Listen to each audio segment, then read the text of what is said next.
everyone, Sensei Vince here with Amerikick Martial Arts. This is the first episode of our foundational fitness tips. We're going to go over our push-ups to start. The biggest misconception we see in our push-ups when working with a child is that they usually lead with their head or they lead with their waist. We want to make sure when they're training their push-up, their arms bend and they lead with their chest. So I have this prop here. What we're going to do with this is teach our child how to make sure they lead with their chest on a push-up. Make sure that you have a line in front of them to make sure that their hands are the same distance and the same level as each other. We're going to take the prop and we're going to put it right between our hands.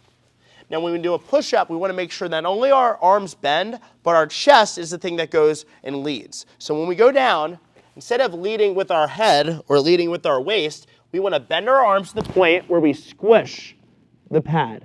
Now from there, our arms are going to lift up, and we're just going to work on pushing all the way through and coming up equally.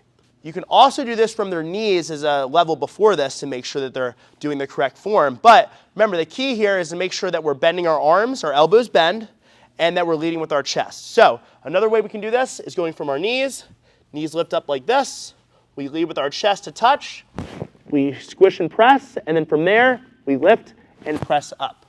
The other thing is, once they are able to kind of relieve this out of the way, the key when we're doing our push-ups is to make sure that we're building arm strength. So when we're bending our back or bending our head, that's not going to get our arms stronger. We have to make sure we bend our arms.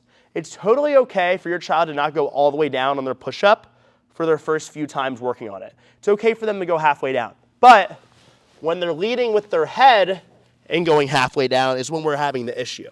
We want to make sure if they're training their push-up correctly and not going all the way down, we're keeping everything straight and we're making sure that we bend our arms and we lead with our chest. So even if I'm not going all the way down here, I'm still practicing the correct form. Okay? So again, you use the pad as kind of the start to working full reps. We're leading with our chest. When we remove the pad and we're working into a full push-up, again, may not get a child going all the way down, all the way up the first time. But it's okay for them to go down as long as they're leading with their chest to press. And eventually, they get that full rep.